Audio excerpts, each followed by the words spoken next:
uKhahlamba ikhaya lethu. Indawo egcwele kakhulu esintwini. Intaba enamandla kakhulu. Kodwa iyaphilisa. Kodwa futhi uyakwazi futhi ukungena engozini. Kufanele uhloniphe uma uhamba khona.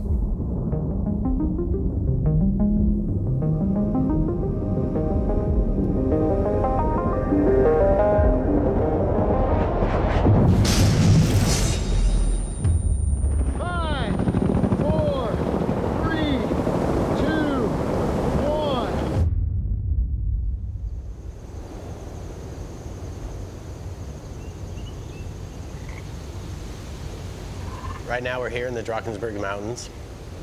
Our mission here is to kind of go scout the whole amphitheater of the Royal Natal Park. We have a really good friend, Julian Boole, down here. So that ridge line runs up to the Sentinel, and then up here on behind that feature, the Eastern Buttress, that's where the Devil's Tooth and the Toothpick are. But it's in the clouds. We're a high-profile skydiving, base jumping demonstration team. We've been wanting to come to Julian's hometown for years.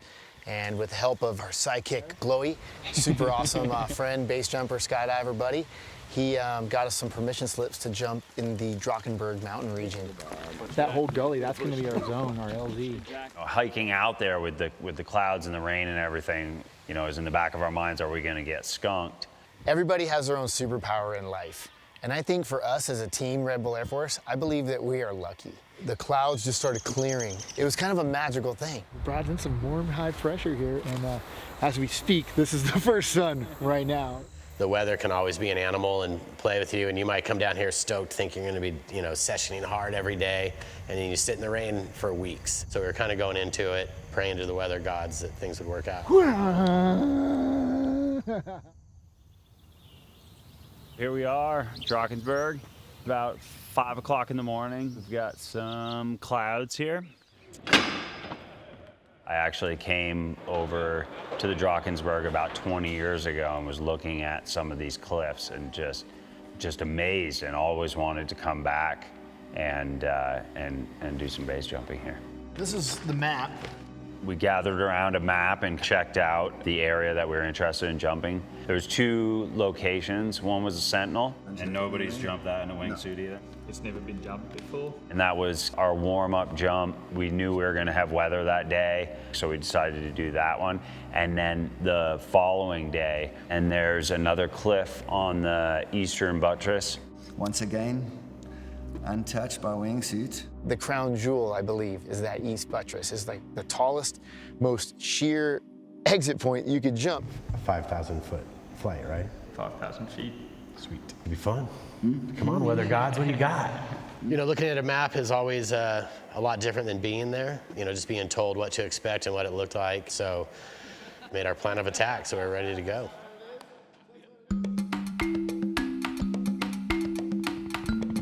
We took off from where we're staying and we flew through the clouds, and we actually went into action trying to make it happen on the Sentinel. Headed out there and realized that we were going to be dealing with cloud coverage all day long.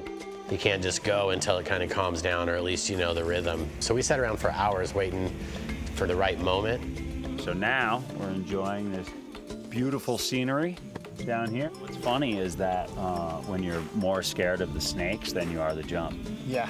They've got a poster over in the restaurant which shows all of the snakes, and there's about 3 that I think will kill you. Watch out for the puff adders!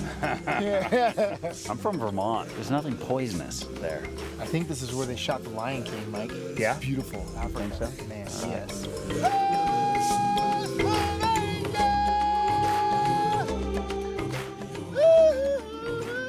But look, it's clearing. It's about to lift out of there right now. Yeah. It's rising. You can see it. It was. The clouds were lifting super slow, but they were lifting. And it finally gave us enough hope that it was time to go into action. All right, this might happen.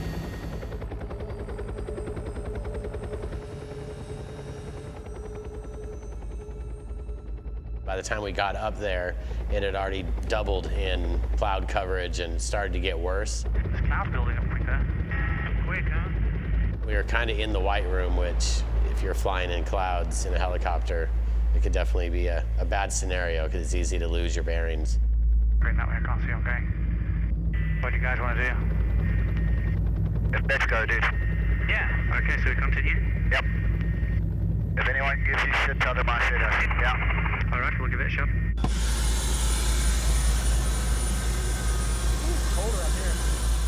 Anytime that you're jumping someplace new, you know, you have a lot more nerves. This hadn't been wingsuited before, so we didn't have a real good idea of how far we were gonna go and where we were gonna be landing.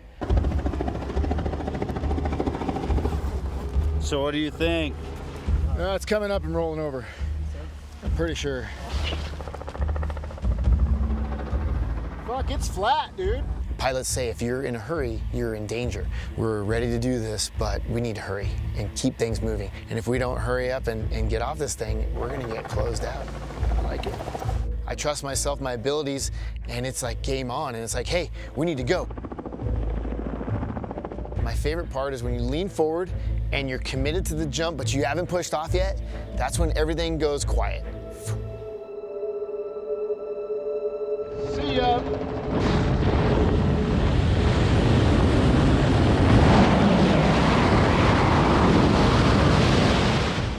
All right, 30 seconds. Oh man, that was a little nerve-wracking. It's a little breezy up there. Okay. 6 o'clock on. It looks like the clouds coming in again. Okay, you guys have to be quick here. You're gonna jump. Sorry, getting a little nervous. Yep, I hear that.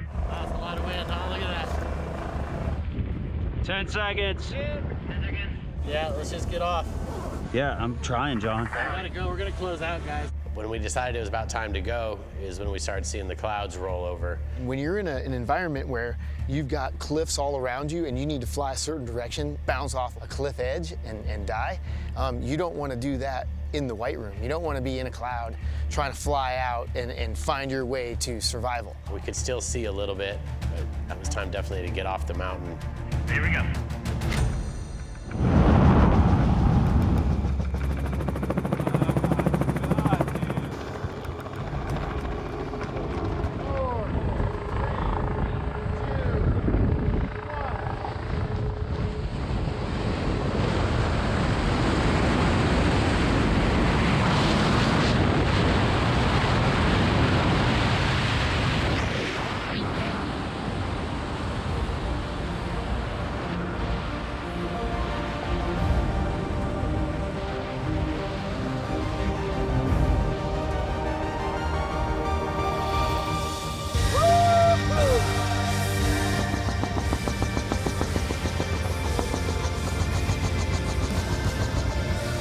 Paragliding, dude. Hi, Johnny. Yeah! Beautiful! Way to crush it. Africa! The Drakensberg, guys.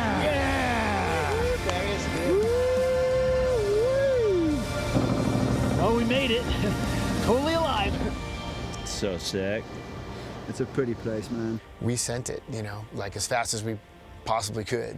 It was beautiful.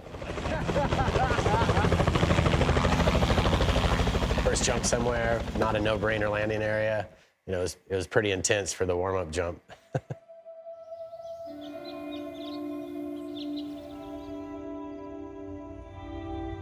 Sunrise was beautiful. It's morning, everything's waking up, and it's Africa. For a guy like me and on my team, my teammates, the Red Bull Air Force, we don't get to go to Africa every day. This is a special trip of a lifetime, really. Yeah, Julian, you're getting the perfect view right here, bro. Check it out. All the area, when we had flown out before to Sentinel, it was all covered by a low layer of clouds. We were just looking around today and we're like, that's jumpable, that's jumpable. That's what we need to jump, right there. It's huge. We got up to the Eastern Buttress, which we felt was the best line. It was definitely the prize of the area we were in. A massive wall, really dramatic. Everything was just beautiful.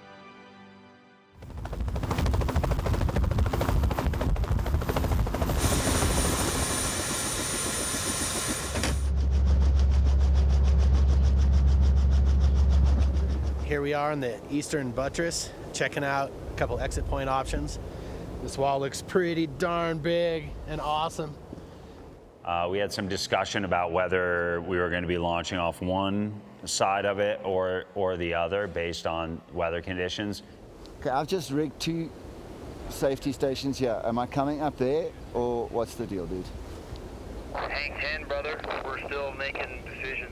We had pretty strong gusts while we were up there, which was a little concerning. John to base camp, just giving everybody heads up. The wind's really picked up here. We're going to go to the cliff edge and look. 60 knots indicated and 92 ground speed. No, that's 30 knots. That's insane, dude. Yeah, it's a bit rough there. The wind is kind of our nemesis right now. It comes in waves, you know, and actually they do come in sets of 7, just like waves, and they're getting more and more strong, more and more consistent. This wind isn't exactly friendly, user-friendly. That little gust right there, that might turn you in a wingsuit and you might have an interaction with the wall, which means you're gonna die. So we're playing spot the lull, and we're gonna have to play it smart and play these winds. See, right here is a little bit of a lull. And what we'll do is we'll throw some grass off, feel the wind out. Boom, it's up the face, which means you're gonna get about a quick start. When it's go time, you're gonna watch Miles start to ramp up. When he knows it's good for him, he's gonna send it.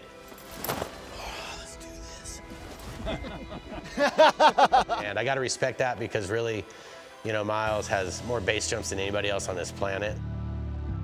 In life, you got noise all around you. When you're in the moment and you're in the zone and you're doing what you love, everything else just goes away and you just live in the now. It's an emotional roller coaster when you're getting ready to jump off a cliff. All you're concentrating on is flying your body. That's how I feel when I step off. Everything gets quiet. This is the place to be.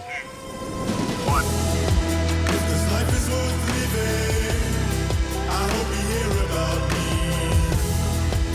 My family loves giving, so won't you set me free? 'Cause I just reached my limit, I don't wanna let go. 'Cause I just want to let go.